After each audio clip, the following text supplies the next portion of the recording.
Nitro is the glory, but e-buggy pays the bills. Welcome to the No Name RC podcast. Get ready for some serious bench racing. But be warned, we speak our minds, express our thoughts, and sometimes things can get a little rowdy. Hate, and he just was influenced by the hate coming from the left, the hate coming from the right. And let's get back to more club racing and less of this money-grabbing book racing. It's hard not to be arrogant when you're always right. Yeah. See what I mean? That's exactly why people call you arrogant, Max. You may not agree with everything we say, but it's definitely worth a listen. And our pick, can you stop whatever you're doing? Join your host, Lefty the Great, with co-hosts and guests as they get together to chat RC. Hey, after that race that I watched this morning, I have to talk about it.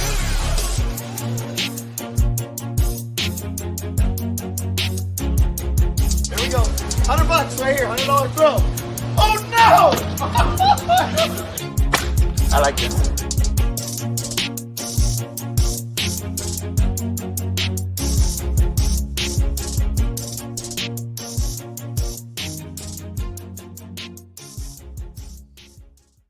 Yes, indeed, Nitro is the glory, but e-buggy pays the bills. What's going on, everybody? Welcome to episode number 206 of the No Name RC podcast. I'm your host, Keno White, a.k.a. Lefty the Great. And I know we were supposed to have something with a live and maybe Max and all that there. But, you know, before I go into all that, I'm going to say some thank yous because we can't do this without any of these people that I'm about to mention. And truly, I'm really appreciative of. As you listen to this, I'll be in the worlds. So, yeah, thank you to all of the NNRC Squad around the world. Definitely can't do it without you guys. Thank you for supporting the podcast from the inception. It's really, truly amazing, the support that you guys have given me. I feel very blessed, and thank you for that. Remember, everybody, to please share, click that like button, subscribe button if you can. Really helps the YouTube channel, please. Also, I'd like to say a big thank you to all the patrons of the podcast. You guys go the extra mile. You help keep some of these bills paid. You help make life a little bit easier on me. That money that you guys give definitely helps me out a lot. So thank you very much. I greatly appreciate that. If you wish to be a patron, you can be. The link is in the written description of this podcast. Also, big thank you to the awesome companies that support the NNRC. Some have been around for a long time. Some are new. Some come and go. But definitely thank you to all the companies that support us. You guys can help us by supporting these companies. And if you do, we have affiliate links. We have some coupon codes. If we don't have a coupon code, leave a note and say, hey, I heard about you from the No Name RC podcast. They are InvisibleSpeed, TZO 200 tires, TNR fuels, High Tech RC, Beach RC, Mayako, Techno RC, Papa Willie's Traction Tonic, RCGP, Lugs Racing Tires, TZO 200 tires, G-Spec RC tuning for all your cabling needs. Some Pedal USA for all your racing battery needs. Clinic RC, House of RC, RC3 Raceway in Alabama. Shout out to my boy Jason Bukal at Ardent Imprints. Look, rocking my red high-tech hat that I really like. He also got me got a blue NNRC hat, which I think is really loud. I'm taking it with me to the worlds. Thank you, Jason, for that. Hit him up on Instagram or Facebook.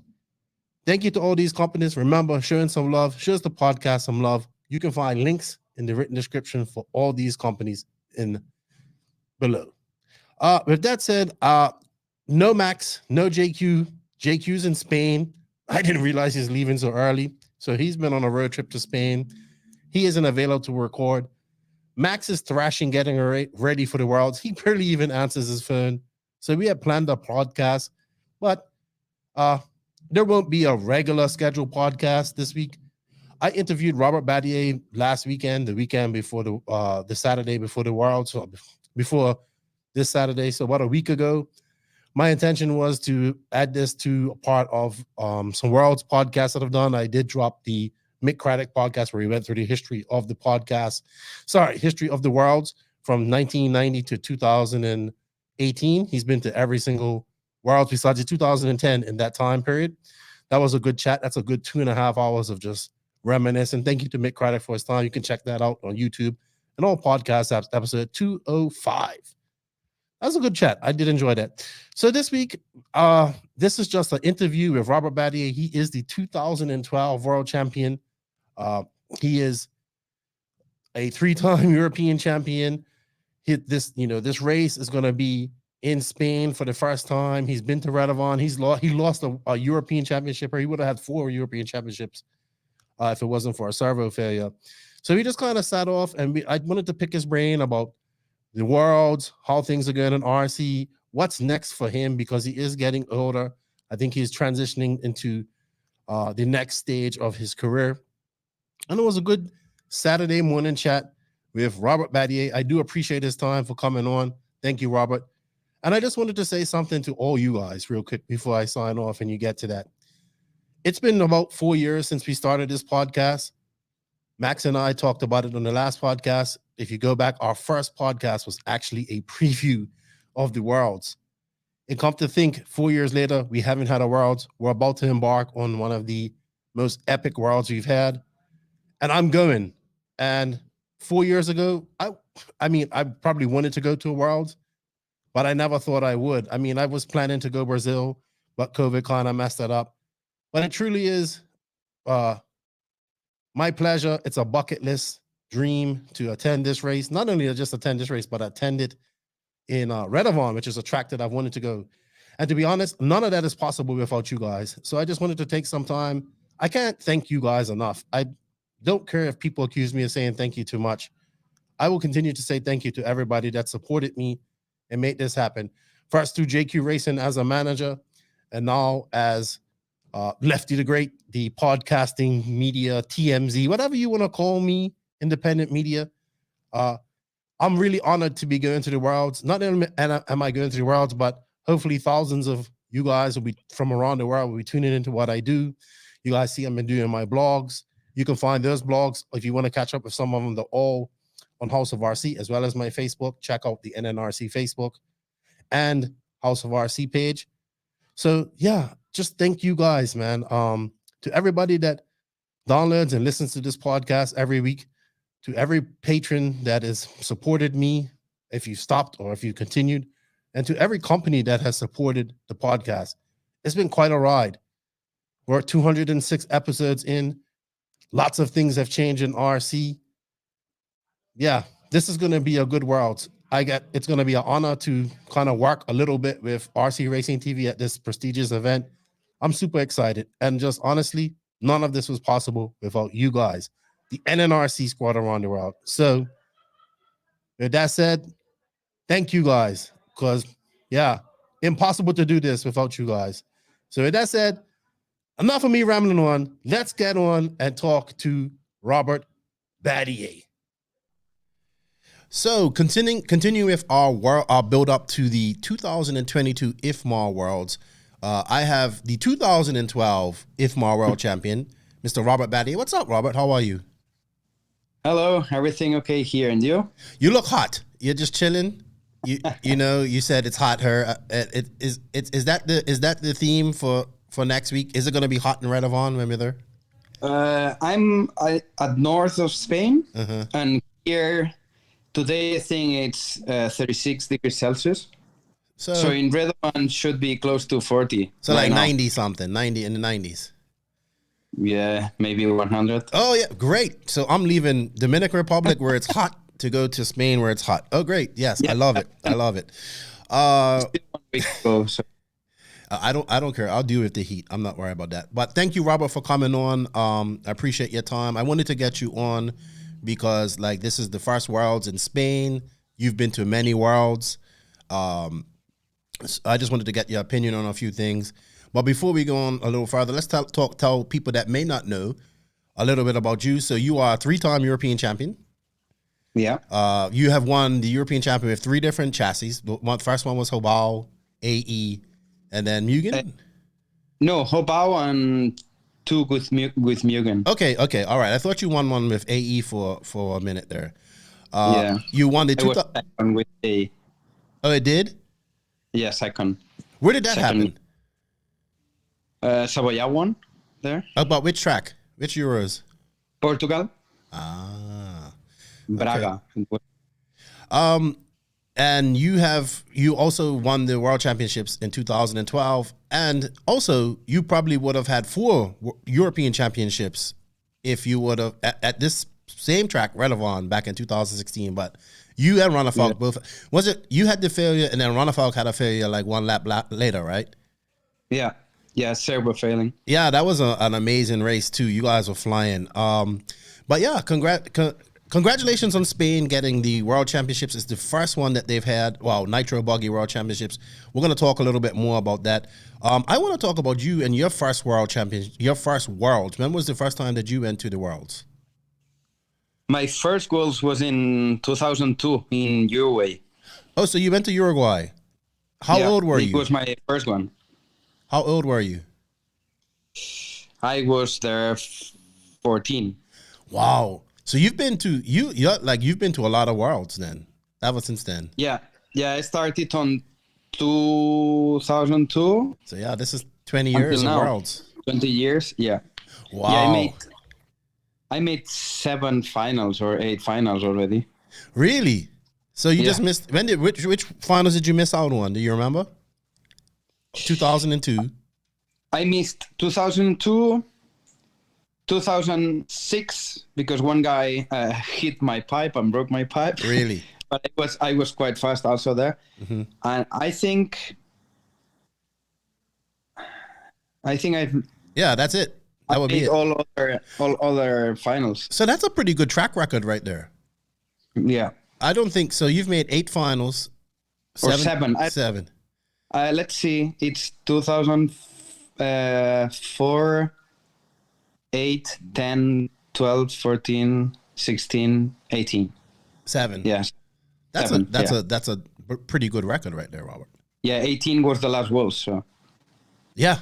And you've won one. What's your best finishing position since Las Vegas? I was second. Yes, that's true. Impressive drive in Las Vegas. That was typical. That was Robert Batlle coming from behind. Yeah, it was also hard World for me because I was in the hospital 2 days. That's right. I was with a hard kidney stone. Ugh. Yeah, so I was completely fucked. But at the end, it was okay. So I felt not super good in all week, but at least I could finish in a good way. So. Yeah, I remember when you had those kidney stones too. Yeah, it's rough track. Crazy. Rough trip. Which one has been your favorite World so far? Besides winning, Argentina. Yeah, I would say Argentina. Okay, besides that one, which one was the favorite track? I love that track, but another World which was good.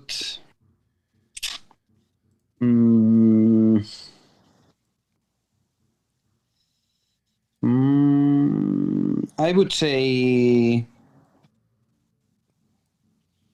I don't know, Thailand was good. Pattaya. Yeah, Pattaya. Which was your favorite track? Let's make that easier. Las Vegas was good. You liked Las Vegas? I was watching that the other day. I went back to watch it. I liked Las Vegas, yeah. Yeah. It was that track's still there, just like that. Still in the same. Really? Yeah, it's still the same. Not as the same as the Worlds, but the same as the last race they had there. You could probably go there and race on it. It's still the same. Well, when I went there, I didn't go this time. But yeah, good stuff. So we have the first World Championship coming to Spain. What does this mean to Spain and you? Is it any added pressure for you because it's like at home? Spain has become a powerhouse in RC in Europe. I don't know if it always was, but it seems like now there's a lot of young, fast guys coming out of Spain, a lot of talent there. They're in Italy. Lots of fast dudes coming out of there. What does this World Championship mean to Spain? I can't believe that Spain hasn't had one all these years, So this is the first one. Yeah, it's the first Worlds ever in Spain. Mm-hmm.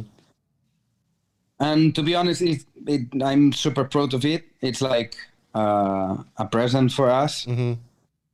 I mean, it's super difficult to get the Worlds, and also being in your country and being one of the favorites to win the race and so on. It's super good feeling. Pressure though, pression, nervous. For me, I think it's same nervous as everywhere. Okay. I mean, I'm not different. I'm already nervous, so it's still 1 week to go. But yeah, it's like I like so much, and also I like a lot the level on Spain. For sure, we had good level before with. Oh, sorry. We had good level before with Vega and so on, that they started to have a good level outside on national events. But for sure, I think I got a little bit good level. Yeah. The levels you took the racing in Spain to that next level. You know what I mean? And yeah, I think, and also I helped a lot Canas, for example, to get a really high level. And actually, I believe he's helping me a little bit also. Because he's pushing you. Yeah, he's pushing me so much. So it's still, I'm 34. I think still a quite more years to go. But I'm sure without Canas, I wouldn't have the level we have right now. JQ has a saying. He says, "A rising tide raises all ships." Right? Yeah. It's a saying. So it means, like a boat, when the tide goes up, when the ocean goes up, all boats come up. Well, yeah, that's kind of what happened. So I feel like you came on the scene as a 14-year-old back in 2002. You go to the Worlds in 2004 in Sweden. You made the final there, right? That was your first final. Yeah. You're 16, 17, you've been, and I think that's when your career kind of took off. You became, you won your European championships, and then I think you brought the level of the Spain racing in Spain, and Juan Carlos Canas is an example of that, because he's young, he was a kid, he was probably looking up to you when he was younger, and now he's your biggest competition there. I mean, JCC is really fast right now, and he's also one of the favorites to win this. I think it's going to be difficult for everybody, but. And then what that has done is, in turn, it's raised the level of competition in Spain, because you have the kid Parente. I'm sure there's other fast kids there that I don't know about. I guess I'll get to know them here. But whenever we think of, and also the tracks in Spain have changed a lot. They're more like, look at Redovan. It's European, but it's enormous. Yeah. And then you have other. I think it's the bigger track for the Worlds ever, I believe. It's here. I know. We're going to talk about that. I've never been there, so this is my first time. You will see. It's crazy. First time, it's like, whoa. I know. I am so excited. I'm so excited, man. This is like my dream, to be honest. A world championship at Radovan with the amount of competition that we have right now. The level of RC is so high right now. So high. I think it's higher than it's ever been at any point. But yeah, you have these guys.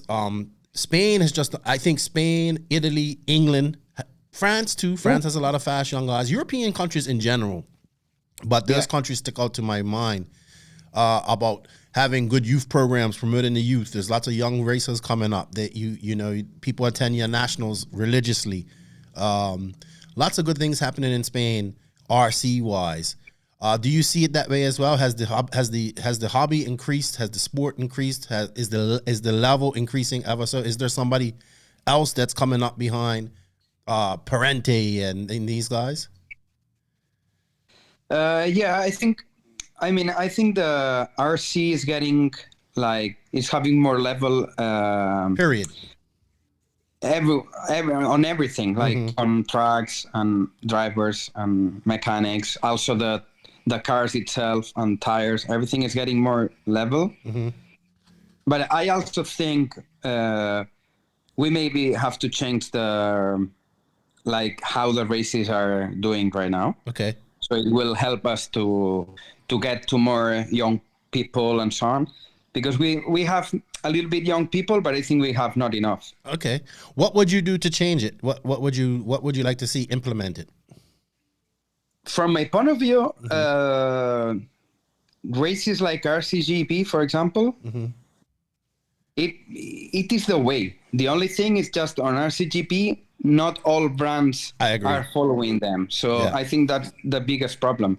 But from my point of view, something like RCGP and like having different races every time that people can enjoy races, and also having even some travels between drivers and so on. You know, people likes these kind of things. They like this, like have a series. I know you was a big supporter of RCGP. It's a shame that you're not in it this year. I do believe it's going to happen next year. It sounds like it's going to happen next year. Hopefully it will get some more support. But I would agree with you, because I always say on this podcast that we need a line between professional and amateur. Let's put it that way. You know what I mean? Yeah. And I think RCGP draws that line. You know, so here's the pro guys, and these guys we know we're gonna watch them be in the main, and then here's all the other guys who are gonna put on a great show, and especially like the RC2 racing's been really good, you know, especially in America. So I think once people kind of see that, it's a lot of things, you know. RC's an evolution. It's changing. RC is way different than what it was. RC is different than what it was 4 years ago, but it's still the same in a lot of ways. So, you know, 4 years ago, you might not have seen companies embracing drama. Now you see it. So that's good, because they realize, you know, it's starting to evolve, and that's a good thing to see. So it's good because we have people like you who have a mouth, who has a voice. Sorry. You like Drake, who has the voice, who just released a video about referees. I know that's not a big deal with you guys because you guys have referees, but in America, no. You know, the RD has to do everything. So I'm starting to see you pro drivers, because you guys have the voice, you have the influence, people follow you. It's good that you guys are starting to speak up about. I know it's hard because you have sponsors and all that stuff, and you have to be, you know, within your parameters. But it's good to see you guys being more vocal about what you want to see improve in RC, because we need it to improve. You know, we need to grow it. We need to get more young people in. We need to, you know, we need to get this, like, where people know what we're doing, because at the end of the day, people don't know what we're doing. Yeah, the thing is, even if I'm pro driver and so on, I think I'm quite honest and objective. So I don't really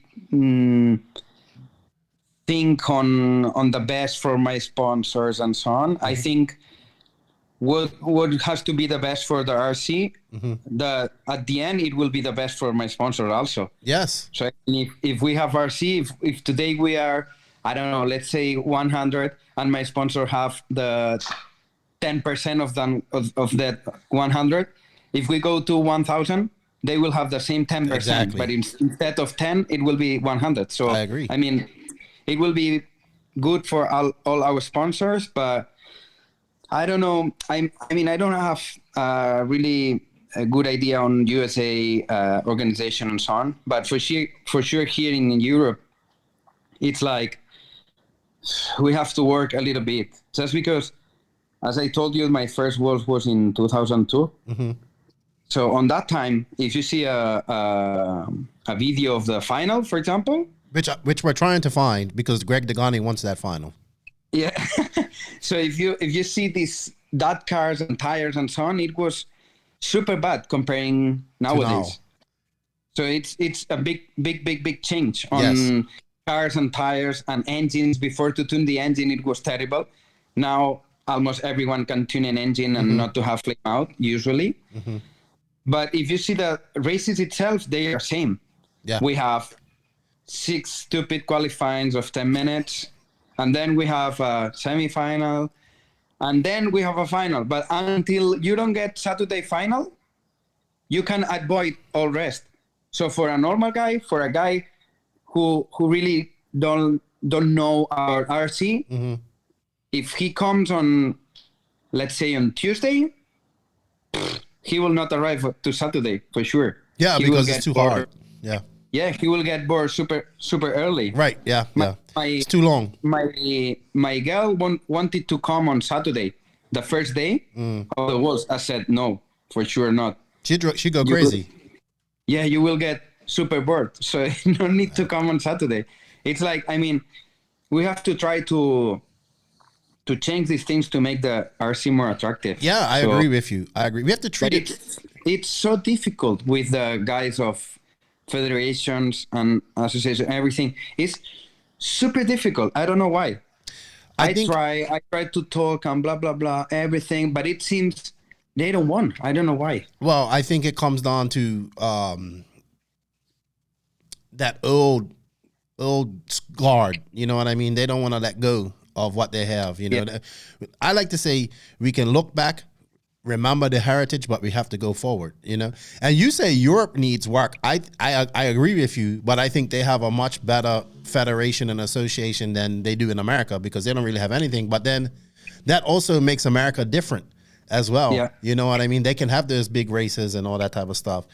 So yeah, I agree with you, man. It's also okay. So you get the importance of doing things like, you know, and the media and being involved in that. And you understand that you have to grow RC because you've also had a business in RC. You had a track.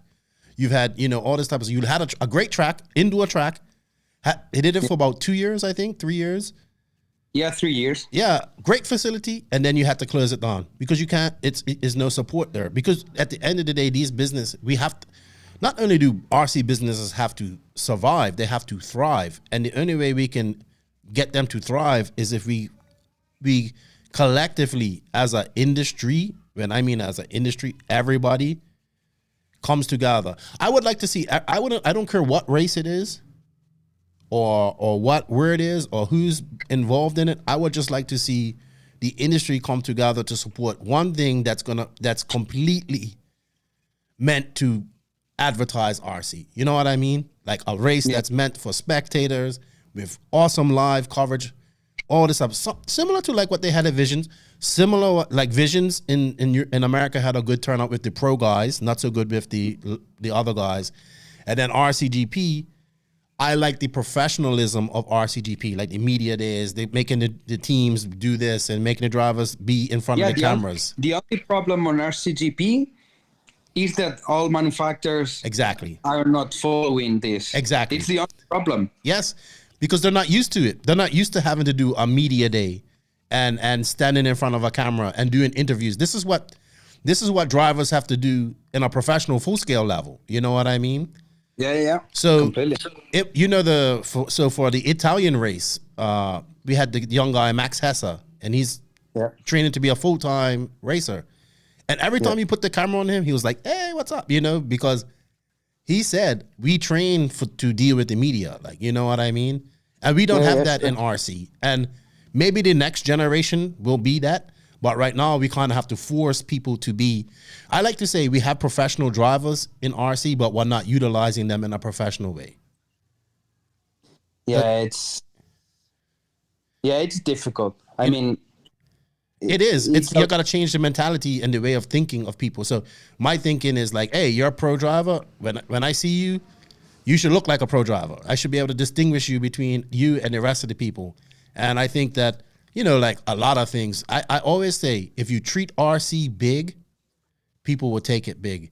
So I would love to see that. But it's just difficult. You know, like you said, it's difficult to get everybody to agree. Everybody has their ideas. Everybody wants to go this way, that way. But we are, I mean, like F1 and so on, many people is in the same way, and they are like 10 million times bigger than us.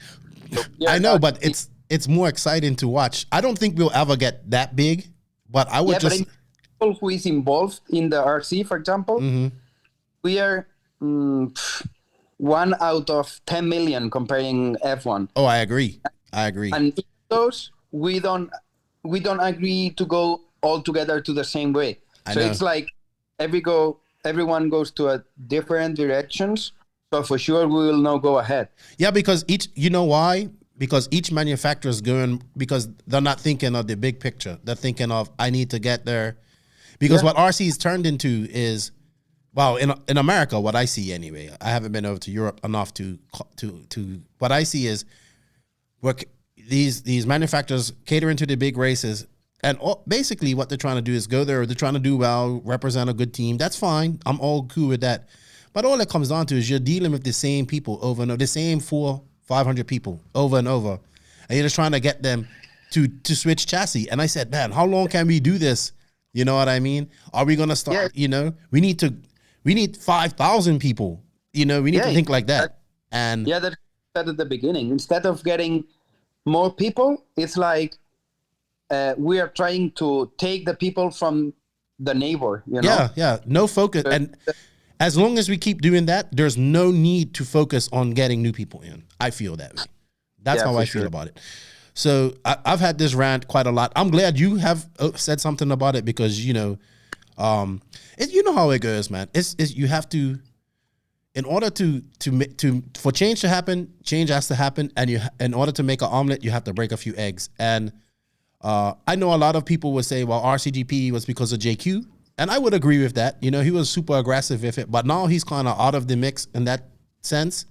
And I think what RCGP is still good. I think people just need to wrap their heads around it. And hopefully some more manufacturers, or not even RCGP, let's focus. Like, I hope all the manufacturers go to Visions next year and they do a good job of getting, my dream at Visions is like, hey, so do you know the Visions race where Mayfield and so they have all this full scale stuff going on there as well, right? So I think they have like autograph signings with some of the full scale stars and all that stuff. Well, I think the RC guys should be right up there with them, signing autographs in a uniform, having a poster of them with their car. That's what I see. Professional. Many sports that they are so much worse than our sports, and they are like 2 million more popular. Yes, of course, but it's easy to do. And I like to say we're so obscure. The word obscure? Like, so Netflix, right? They had a special called The Most Obscure Sports. They had cheese, wheel, rolling, yo-yo, all this type of stuff. RC is so small, it can't even get to that.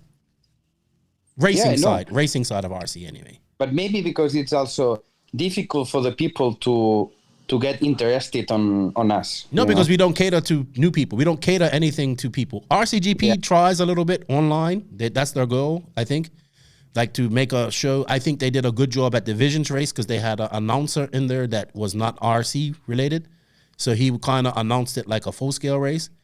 But we have to cater the races to spectators and to new people. Not every race, but definitely some races have to be all about let's go promote our sport. Yeah, sure. I agree. All right. Let's talk about. Okay, so let's talk about. We kind of went off on a tangent, but that's fine. Let's talk about Redovon because you. So this is all right. So you've been going to World since 2002. Tell the world a little bit. I mean, I'm gonna go there. I'm gonna see it for myself. But tell the world a little bit about this track because for me, it's the biggest track. Like it's like the biggest, baddest track I've seen in RC. I've been watching RC for a long, long time. I've seen some great tracks. I like the Scenic track when it was open. That was nice. I like the Pattaya track. I like Thunder Alley, but it's small. So I like these iconic tracks. But this track I haven't seen anything like it.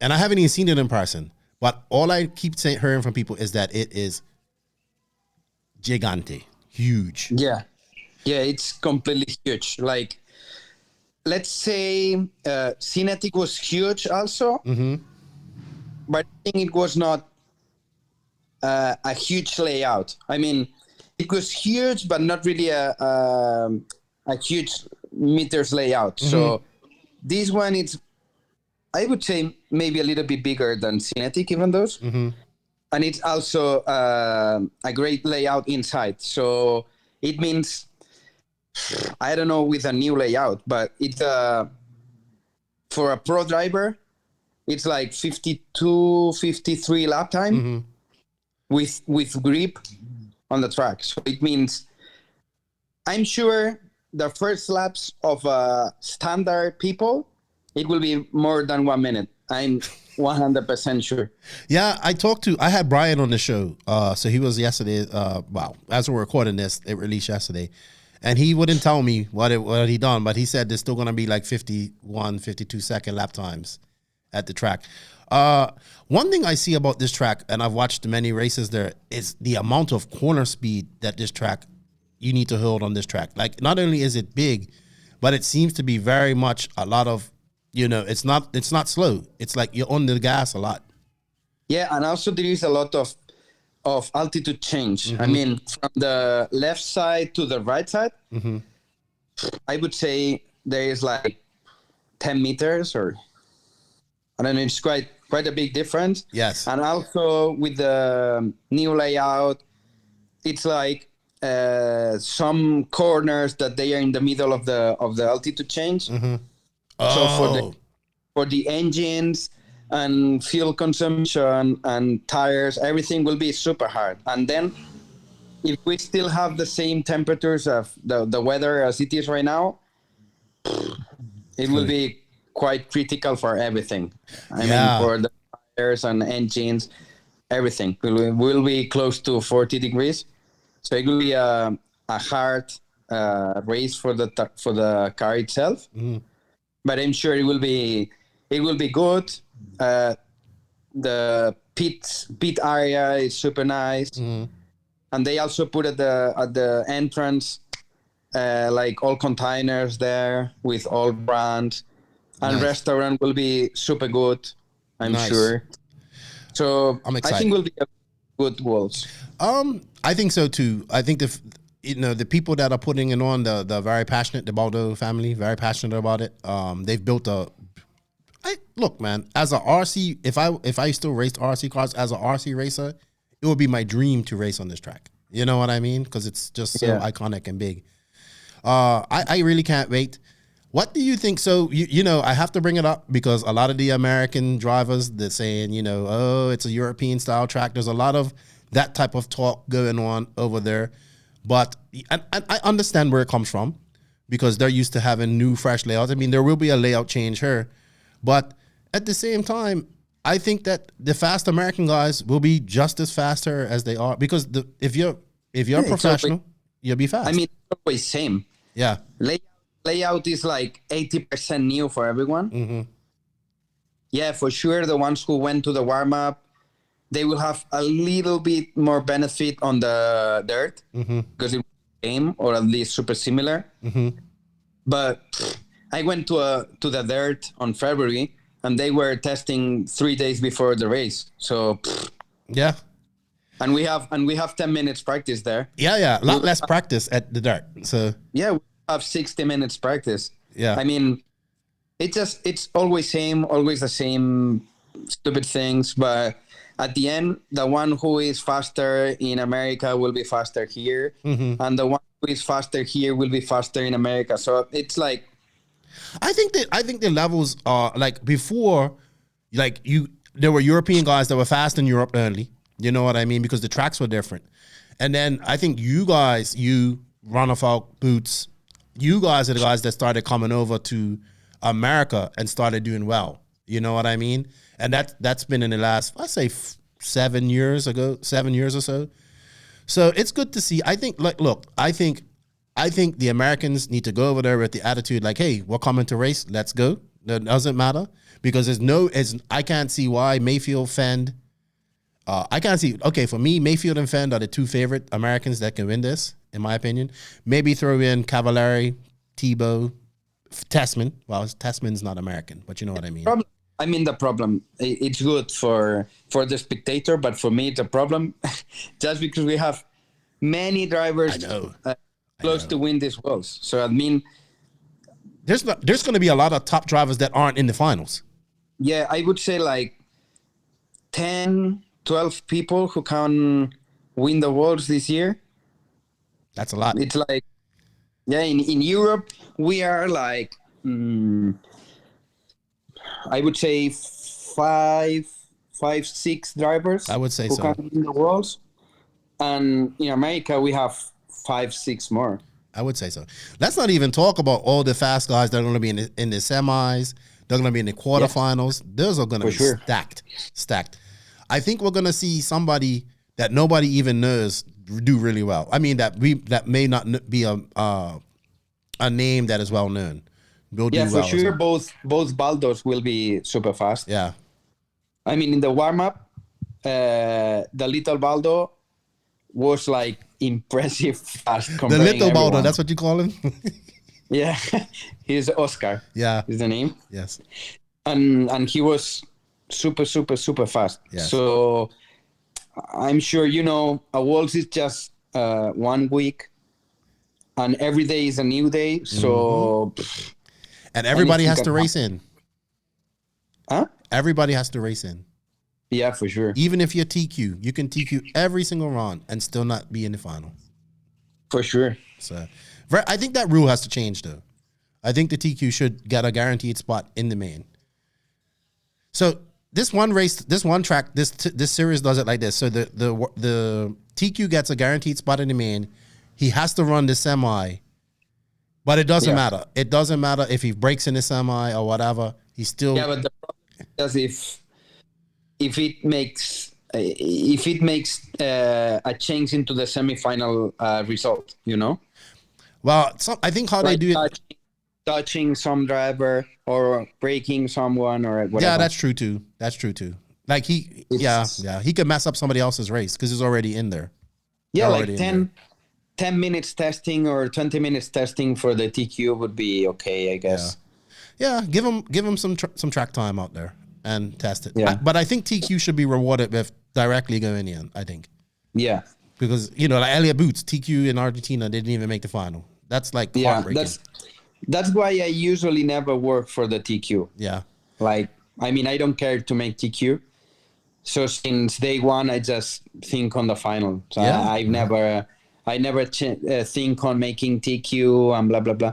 So if I do TQ, I'm even better for me because I'm having a final pace with a final car that can't even make TQ. So it's better for me. Well, you're more known for coming from behind anyway. Yeah, that's true. I think I hope not to have it this year. I hope to be on top all week. All right. I don't like to come from back.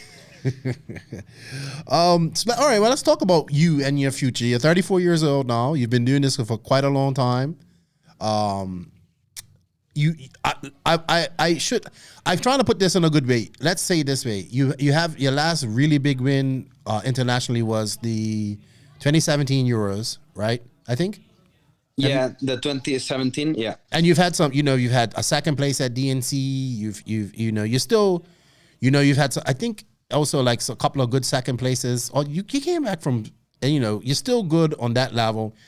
The level of competition is definitely improving. I mean, you got Juan Carlos Canas, you've won the Spanish Nationals for how many years or straight? And has he won one now, or how did it work?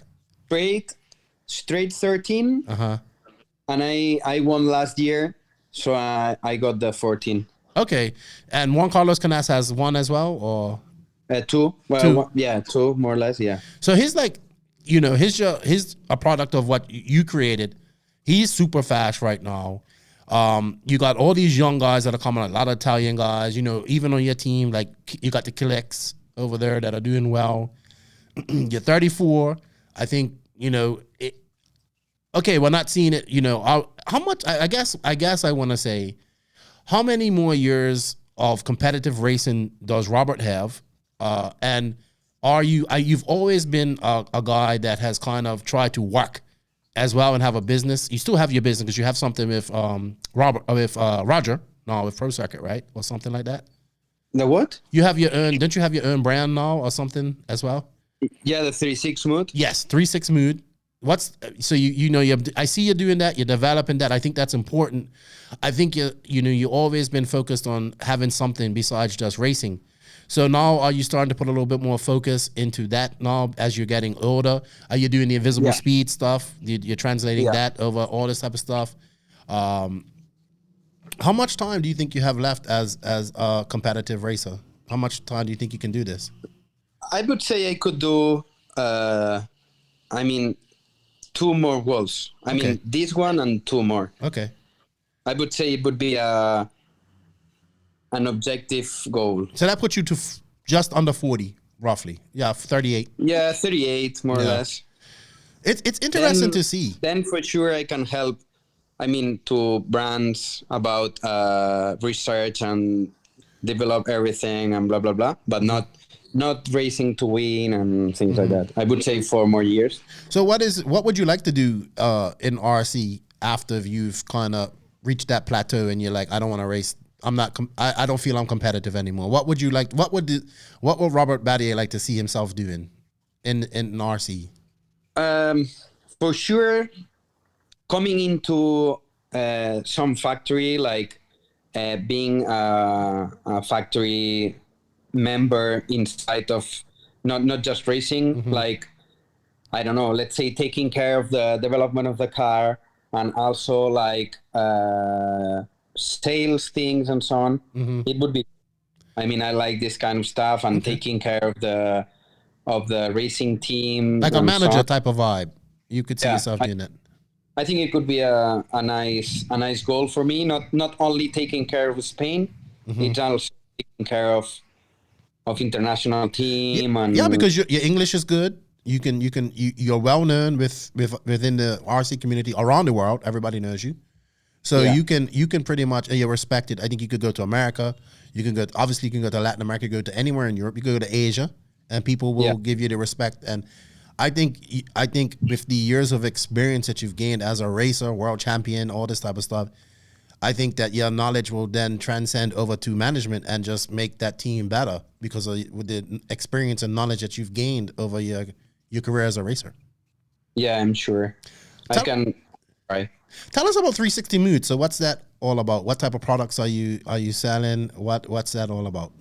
Right now, it's not a huge amount of product, just because I'm, I would say, thinking about my general future. So it's just a little standby. But right now we have silicone oils for shocks and diffs. Also some optional parts for the Mugen. And also some stuff like, I'm making some stuff like t-shirts and hats. I did some socks also. Yeah, but this kind of thing. But to be honest, I'm a little bit standby because I have to talk a little bit for the next year. So I don't know exactly what my sponsors want for me, and just stand by 2 more weeks. Yeah, silly season. Well, you got silly season coming up after the World, so that's going to be the next big thing. It's going to be interesting. I think it's going to be a very interesting silly season. So I'll definitely have my ears open at the Worlds, and I'm sure we'll hear some stuff there. InvisibleSpeed, translating that to Spanish, how's that going? To be honest, super difficult. What's the difficult part about it? But for sure, I mean, I would not say difficult, but for sure it's a lot of work, like huge amount of work. Joseph is insane to do all of that, but he done a good job at it. Yeah, for sure. But I was taking like, I would say how many hours and blah, blah, blah. It will take me like 350 hours, more or less. That's a lot of talking, but it's worth it. Yeah, it's huge. Yeah, but really huge. And I mean, I'm sure that now at the beginning, maybe not so many people trust on the idea and so on. We are a few members already in Spanish, but I'm sure once they started to see how the videos are going and all classes on live with me and everything, all dubs and everything it's coming in the future, I'm sure people will start to come into InvisibleSpeed. Yeah, I think so too. Have you learned anything from it? Because Joseph says he's teaching you setup. Have you learned anything from it? For sure, it helps me. Yeah, that's what I said sometimes. Like, it's, I don't know. Let's say, for example, I record a video about tires. And I mean, I know how tires, the feeling and how it works and blah, blah, blah. But after watching the video, it's like, oh, yes, that's true. It's worked because of that. And, everything he's saying is like, it's something you think it's obvious, but until you don't learn and you don't see someone explaining everything, you cannot imagine how you can understand how the tires works and how the load transfer work and how everything works. So many people that I told them, like, why you are not coming to the course and so on? No, because it's okay. I know enough and blah, blah, blah. I said, no, I'm sure not. I mean, even for me, I'm learning and I think it's good. It's good even for me. So it should be better for you. So it's something, it's really good for everybody, even if you are a pro driver or not. I'm sure some pro driver, his ego cannot support these kind of things, that they know everything, so they cannot know more. But I'm sure it can be useful for everyone. Like, I think so too. Driver. I think it's going to be okay, so this is my thing. We need to make RC easier. RC racing needs to be easier. And the only way to make it easier, it's getting easier. Like you said, engines are easy to tune. Cars are more durable now, so they're not breaking. But we still have to get knowledge to people. And I think with knowledge, everything becomes easy. So with this type of tool where people can sit down, listen, watch, see how things are done, then go out and explain. Like JQ, I was in one of the Discords. JQ is giving people homework. Yeah. Here, take this. Like, this is what you got to do this week, and then I want to know your results. So I was in a Discord for the English one the other day, and people were enjoying it. Like, there was a big discussion going on, and I was like, yeah, this is what when Joseph was, telling me about this is what I was expecting to see. So it's going to take a while, but I think this is for people I would say this to people, instead of, it's all nice to have everything in your pits matching. It looks great. I like that. It looks good. But I think you'd be better off taking that money and putting it into this, because then you become a better racer. Yeah, that's for sure. But the problem also, it's like, I don't know there in USA and so on, but here in Spain we have some local heroes. So they went to a track. They are like God for the people. Yes, yeah, I know what you mean. But they are only telling shit. Like, I mean, they are telling stupid things just to get confused to the people, and just to make an amateur guy to a completely learning guy, just to get them mad. It's like a guy who is driving between the tubes, so he's so close to make the track well. You can go there and start telling him stupid things like, no, you have to put 10 grams here because your car will be blah blah blah. I mean, to that guys, you have to teach them, like, put the right tires, tune the engine, buy fuel, the basics. They need to learn the basics first. Yeah, once you are like half a second behind a top driver, okay, you can start to learn about these grams there or these grams on the other side. But for sure, a course like explaining you how the tires work, why the car is balancing, why the car is pitching or rolling or whatever, it can help you. Yeah, and then you can make your own decisions about what you want to do. Yeah, and it's starting, I mean, on the course we explain from the beginning to the most top thing on the, and it's everything on the same line. So it's not for sure that something that one guy explained you one thing and another guy explained you another thing, and the only thing, it's like you get confused, and at the end, frustration and bye-bye RC. Yeah, exactly. So, make it easy for people. Easy. Everything's online now. Everything's online. There's online courses for everything. So I'm super pumped for that. I think it's going to be a hit within Spain, and it's going to be like, everything's difficult. Everything new is always difficult. But I think once it gets up, and then obviously, I think eventually the plan is to have physical stuff as well. So that's going to be good too. And I can't wait. For me, it's definitely something that I'm excited. I'm all about developing. I want to develop drivers. I want to be involved in developing youth drivers and all that type of stuff. And I see a lot of that coming with InvisibleSpeed in the future. So I'm super happy about it. I know it's difficult to translate all that stuff because it's hard. what's in English to translate to Spanish comes out different, and there's a lot of things you have to rephrase and, different things. But record everything, then I have to edit everything, and then I have to send to JQ so he can edit a little bit on his videos and so on. So it's a little bit long. Yeah, but you know what? You're learning something too that's going to help you in the future. Sure. Like the editing and all that stuff. So it's a learning process. We always got to learn. Robert, one question before I leave. Who are you worried about at the Worlds? Which drivers are you worried about? Not worried, but they're going to be hard. They're going to be difficult. I think a really hard driver. As I told you, there are a lot. Yes, but there's some that are there's a lot. There's some that are really good, like that. I would say Mayfield. Really good. I would say Mayfield. Mm-hmm. I would say Ongaro, Canas, Ronefalk. If I have to say once, I would say that for. How about Coelho? You think Coelho is going to do well at this track? Actually, he was good in the warm-up. Yeah, exactly. He was.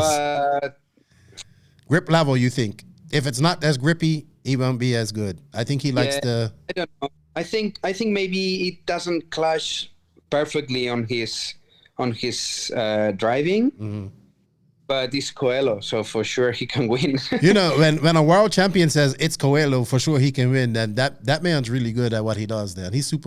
Coelho is amazing then. I mean, if I have to say like top 10, it's like Ongaro, Canas, Ronefal for sure, Coelho, Mayfield, Thibaut, Fenn.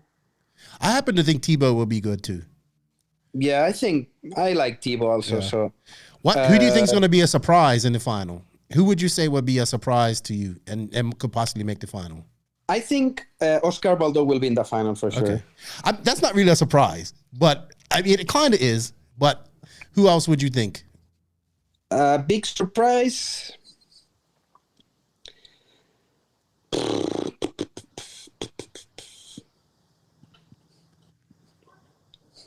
I don't know. Maybe the guy who is with Mayako now, Ivonen or Pecco. But yeah, I think he'll be running AE at this race. Okay. Pecco might make it. I think so. I wouldn't be surprised. Yeah, it's maybe Orlovsky. I forgot that he's gonna be here. I forgot completely that Orlovsky's gonna be at this race.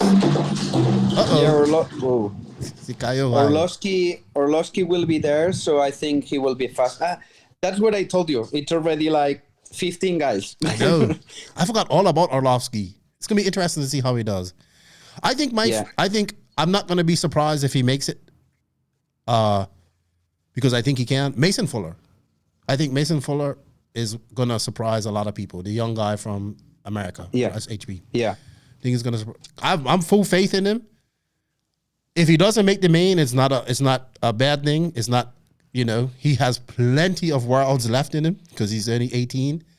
But I think we're going to see Mason Fuller shock the world, and I don't think he'll win, but I think he'll be fast. And I think I'm sure. I mean, that's what I told you. It's also 1 week, so maybe the layout and weather and everything clashes perfect to your track, to your car, and tires, and yourself. So anything can happen. I mean, and also between the top 7, top 8 drivers, if any of them matches the perfect tire for the final and perfect setup, he can win for sure. I'm sure it's a big mental game too. When you won your world championships in 2012, where did you end up starting on the grid? On the starting? Second. So did you think you could win it, or was there anybody that you thought was just a little bit better than you at that time? To be honest, I was quite I thought that I had a quite big chance to win. Okay, so you was confident. I also won the warm-up on that time. Okay. and doing all week. I was fast, but I wasn't sure to win with such an advantage. That's for sure. It's going to be interesting. It's a mental game too. You got to stay strong. You know, it's going to be a lot of, even though you said you don't want to qualify well, I agree with you. I'd rather kind of not have you TQ in, but still be mid-pack. But it's also a lot of pressure on there because people would be like, oh, look at you. You know, nobody's talking about you. But I think that's good too, because then you just come in silently and like a ninja. Yeah, I mean, I don't know. It's everything difficult. For sure, I will not work on TQ, but as I told you, if you make TQ, it's for sure better than not to make it. That's true. I mean, it gives you confidence. Also for you, but at least I like to work so much on finals, and I think in the warm up I had a really good pace. I was on top 3 all weekend, so I'm really. I think I can be really competitive this time. I think so too. I also was. I think from my point of view, it was competitive on the Euros. Yes. Just some small things that make me not to have a good position in the final, but the pace was there, and it's not easy. But no, not at that track. I don't know. I will try to do my best after the Euros. I'm a little more confident, even those with myself. So I think we can try to at least fight. I mean, if I'm there fighting, I will be happy. Well, yeah, you are one of the few drivers that can be the second person to win this. That's attending this race. I think it would also be cool for a Spanish person to win it in Spain. So you or Canas, I think, are the 2 top contenders for that. I think it's going to be one of the most important and best worlds we've had. You know, it's been 4 years of other worlds. We've had Ongaro, who's been champion on top of the world for 4 years now. I know that's due to COVID. And he's also going into this race as a favorite to win it too. So we are in store for some really great racing. And I think the RC world is in store for some great racing. We're going to have great coverage. We're going to have it at a beautiful track. I think we're going to get some drama. I think we're going to get everything we need. Of course, it's going to be because people love drama. So we love it in full scale, right? That's what we watch. You know, everybody likes drama. We watch football. We like to see guys tackle each other. We watch racing. We like to see guys hit each other. So, but that's it's emotional. This is an emotional race. It's the only race that besides DNC, that we get to see, we got to see everybody from around the world race. And we only got to see that every 2 years, and we haven't seen that in 4 years. And a lot's happened in RC since the last Worlds. So it's going to be good. Robert, I look forward to being in your home country for more than 1 day. Yes. I'll be there. I'll see you next weekend. Thank you for your time. Good luck to you. You will be able to speak Spanish. I speak Spanish, just not like perfect Spanish. I speak. You will learn there. No, but I understand you guys perfectly. Yeah. I understand you perfect. It's just I speak Dominican street Spanglish Spanish, you know. So, but I understand perfectly when the Spanish, I understand it. Dominicans speak Spanish so fast too, you know? Yeah, I know. And so they cut so many words. So I learned that type of Spanish. And then obviously it's not perfect. But thank you for your time. Enjoy the rest of your afternoon. Good luck to you at the Worlds. I'll see you. And thank you. I'm looking forward to it, man. Good luck to you. Thank you for your time. Thank you so much. Welcome. Thank you, Robert, for your time. It was a great chat with you. Good luck to you at the Worlds next week. This week. Robert can do well. I mean, Robert could probably win this, so it's going to be interesting to see. Thank you for his time. Robert's been busy translating the InvisibleSpeed book that's coming out in Spanish very soon, hopefully. And that should be good things. That's going to be something. And we're going to work together as well, Robert. I think him and I are doing some more Spanish-speaking podcasts as well, because we kind of want to do something for the Latin America culture, RC culture as well. So thank you to Robert. Good luck, good buddy. Campeon. All right, with that said, guys, we're done for today. Well, I'm done for today. I'll see Max and JQ next week. Well, soon. I'm sure we'll get together. I am taking some microphones and stuff like that so we can record as when we're out there. So hopefully we will be able to. Things get kind of hectic at these races and it's kind of hard. We're not staying together, so that's another factor. We kind of have to meet up somewhere and do this. So hopefully we can. But stay tuned for all the coverage that we're doing. I'll be doing videos, lots of shorts, lots of reels, lots of pictures. I'll try to continue my blogs. You'll be seeing my 90-second reels, my reports daily, and look for some of my early qualifying and practice videos that I'll do. And basically, I want to kind of bring you guys along with me on my trip to the Worlds, because if it wasn't for you guys, I wouldn't be going. So I want you to, if you're not going to the Worlds, I want you to kind of live vicariously through me, because this is a great event. With that said, I'm not going to ramble on anymore. Thank you to all the patrons of the No Name RC podcast. Truly, thank you. Can't do without you guys. Thank you to all the NNRC squad around the world. If you can, please just do me a favor. Hit that like, hit that sub button, hit that notification button, YouTube. Let's grow this YouTube. And thank you for the support.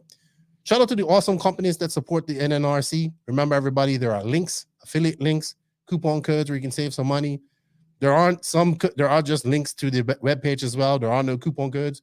But if you do buy something from these companies, just please leave a note and say, hey, I heard about them on the No Name RC podcast. They are InvisibleSpeed, TZO 200 Tires, High Tech RC, TNR Fuels, Beach RC, Mayako, RCGP, Techno RC, Papa Willie's Traction Tonic, G-Spec RC Tuning, Sampadal USA, Racecraft USA, Clinic RC, House of RC, RC3 Raceway.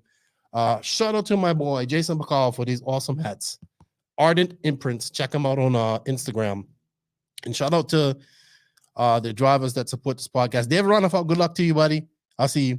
Alexander Hagberg, the doctor. Jarrett Tebow, good luck to you. And good luck to you, Robert. Good luck.